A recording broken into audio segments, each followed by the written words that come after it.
My Daughter's Keeper presents Castle Mammon, a fantasy interactive scenarios by telephone game by Steve Jackson, with special presentation from Sound Realms.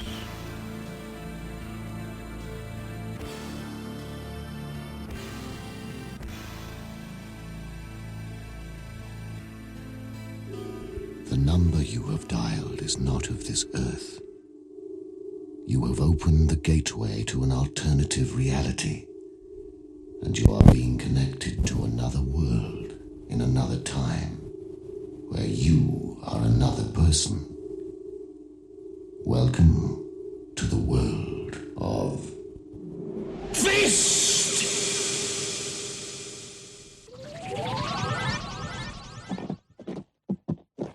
It's late evening when you ride into the small village of Beckbridge. The villagers are preparing for the night. You've traveled far today, and the long journey has left you parched. There's nothing you want more than a mug of best ale to lubricate your dry throat. Ahead, you can see a well-lit building in the center of the village, and a sign above the doorway reads, "The Black Claw Tavern." Do you wish to enter the Black Claw Tavern? If so, dial 1. If you would rather just find a room for the night, dial 2. If you want to find the office of the Adventurers Guild, dial 3. Remember that any time during your adventure, you may have the choices repeated to you by dialing O. Let's go and investigate the tavern. You tie your horse to a nearby hardnut tree and step inside the Black Claw Tavern. Who's this? What does he want? Another run for Castle Mammon, I expect. All eyes are fixed on you as you step over to the bar and order a mug of ale. Greetings, young sir. On your way to the castle? I thought so. Plenty of them been through here just recently. Here you go. Enjoy your ale. And may the gods of luck shine on you. You'll need it. The barman hands you your ale, and you take a seat next to two stout men. Although they're not particularly talkative, you learn a little of the Demon Prince from snippets of their conversation. He is Lord of the Spirits. He appears as a phantom and sucks the souls of his victims. He is the head of a serpent and the body of a hell demon. Many have dared seek him out in his castle. Few have returned. He tempts his victims with untold riches. As the evening wears on, you mingle with the others in the tavern and explain your plan to ride next day to Mammon Castle. The villagers try to warn you against such a foolhardy mission, but you will have none of it. When you ask how to get to the ruined castle, you receive different advice from different people. Ride into the morning sun until you reach a brook which runs down from the hills. Follow this brook upstream, and it'll lead you to the ruins. Head northwards into Spindlewood Forest. On the far side of the forest, you'll see the outline of Castle Mammon in the hills to the east. If you seek the ruins, take the trail northeastwards across the cornfields. It'll lead you there directly. Before you arrive, find first the grey-haired hag of the hills. She knows something of the dangers you might face. And be sure to keep a map of your route, for without a map, you will become hopelessly lost in Kaddis-Ra's underworld. After a good night's rest and a hearty breakfast, you saddle up and head off on your journey. Which way will you go? To head into the rising sun, dial 1. To ride northward into Spindlewood Forest, dial 2. To follow the trail across the fields, dial 3. I'm tempted to follow the trail across the fields. Let's go for it. You ride out across the fields and up into the hills. The trail runs past a small wooden hut. Wisps of smoke are curling out of a stovepipe chimney. If you knock at the door of the hut, dial 1. If you creep round to the hut and look in through a window, dial 2. If you climb up on the roof, block off the chimney and smoke out whoever is inside, dial 3. If you ignore the hut and continue along the trail, dial 4. No, I'm going to go and knock on the door. Who knocks at my door? You explain that you are a friend, and eventually the door opens. A withered old grey-haired woman appears and asks you what you want. To ask her the way to the castle ruins, dial 1. To ask her what she knows of Kaddis-Ra, dial 2. To ask if she knows of the dangers of the castle, dial 3. I think I'll ask her about the dangers of the castle, seeing as that's the most relevant, I think. The creatures of Kaddis-Ra's tombs? Why, they are as many as raindrops in a thunderstorm. If you are foolish enough to face them, then I can tell you what I know of some of them. You must avoid the great stone finger beast. One touch from this creature will turn you from man to statue in moments. And beware the sound of muddy steps in empty chambers, for they will be the lairs of the decayers. These foul creatures remain invisible until the instant before they make their attack. There are many more. Many more!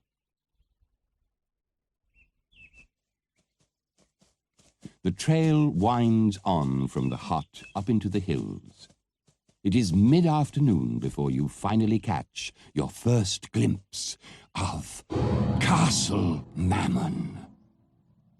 Sitting on top of a distant hill, like the long dead skeleton of a huge creature, its jagged spires reach desperately up to the sky, as if pleading for mercy. You set off towards it with grim resolve. Nightfall is approaching rapidly as you reach the deserted castle. The main entrance gate is unattended and ajar, creaking in the wind.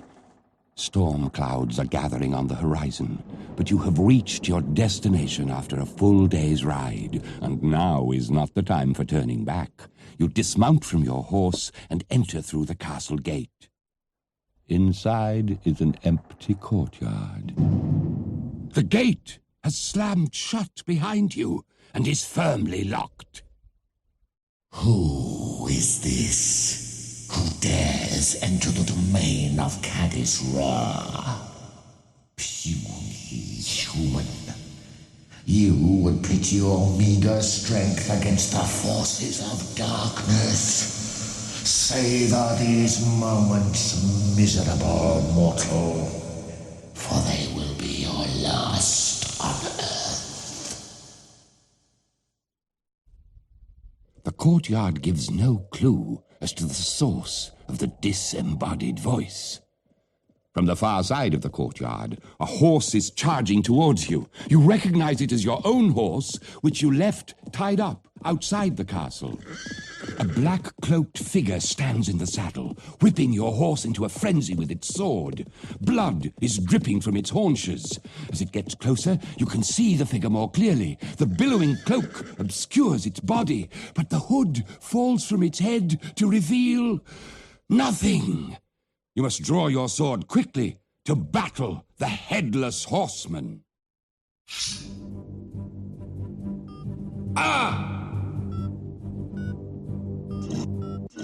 The headless creature falls dead to the ground, and the horse gallops off around the courtyard. You flick the creature's cape aside to see who or what has attacked you. To your astonishment, you find there is nobody. Help! Oh, please! Help! No! Ah! You spin round in the direction of the cries. Across the courtyard, a hole has opened up in the ground. A beautiful dark-haired woman, wearing a tattered white dress, is trying to escape from the hole. She's fighting off something below, which has hold of her leg. Quickly, down here, before the Tan attack is released. Hurry! Another hole has appeared in the ground. An old man with a long beard is beckoning to you. Don't listen to them, young sir. I can offer you what you want. You've come in search of gold, and I can give it to you. In exchange for a single small favor, come down here with me. The old woman has appeared from a third hole in the ground. You must choose quickly what you will do next. To rush to the young maiden's help, dial 1. To follow the old man, dial 2. To follow the old woman, dial 3. No, I'm going to follow the old man. Let's see what happens. You step over to the old man, who grabs your arm and bustles you down a rough stone staircase below the ground. Oh, sir, you were lucky I was about. You have no idea what dangers you face in this evil place. There. Now you must try to escape this place. It is not an easy task. A single passageway leads from the steps. Flickering torches are mounted on the walls, but even these give off only a faint light. Do you wish to talk to the man? If so, dial 1. If you will simply thank him for his help and set off down the passageway, dial 2. Or, if you have the feeling you cannot trust him, you may draw your sword and fight him by dialing 3. No, I'm going to talk to him. Will you ask him more about the escape route he mentioned? If so, dial 1. If you ask him what lies down the passageway ahead, dial 2. If you ask him boldly where there is treasure to be had, dial 3. I'm going to ask him about the passageway. Down yon passageway, you will find no friends. When you reach a fork, you will find guards to your left and to your right. Take my advice and follow the passage to the right. Beyond, you will lose yourself, and quite probably your life, in the labyrinth which awaits. You may be tempted with riches, but beware the diggers. There is only one way they may escape from their miserable fate. You reach a point where the passageway forks to the left and right. To take the left fork, dial 1. To take the right fork, dial 2. I'm going to trust the information from the old man and head right. The passageway forks off in a northeasterly direction, and you follow it until you reach a wide chamber like a natural cave in the rock, where there seems to be some activity. You hide behind a rock and watch what's going on. A number of armored guards are patrolling the cavern. They're short, stocky creatures with ugly snouts and fat faces. Each has a pair of sharp tusks in his lower jaw. You count 5 of them. As you're wondering what to do, another enters the chamber and barks out his orders. 3 of the guards follow him off along a passageway to the left. Now is your chance. If you wish to turn around, retrace your steps and take the other fork, dial 1. If you want to try nipping quickly through the chamber, dial 2. If you want to draw your sword, creep through the shadows and ambush the 2 guards, dial 3. Oh, what the hell? Let's try and nip through. Unfortunately, these castle guards also have a sharp sense of hearing, and your footsteps alert them. An alarm! One guard has sounded the alarm, whilst the other has dashed across the chamber to stop you. You must draw out your sword quickly and fight him.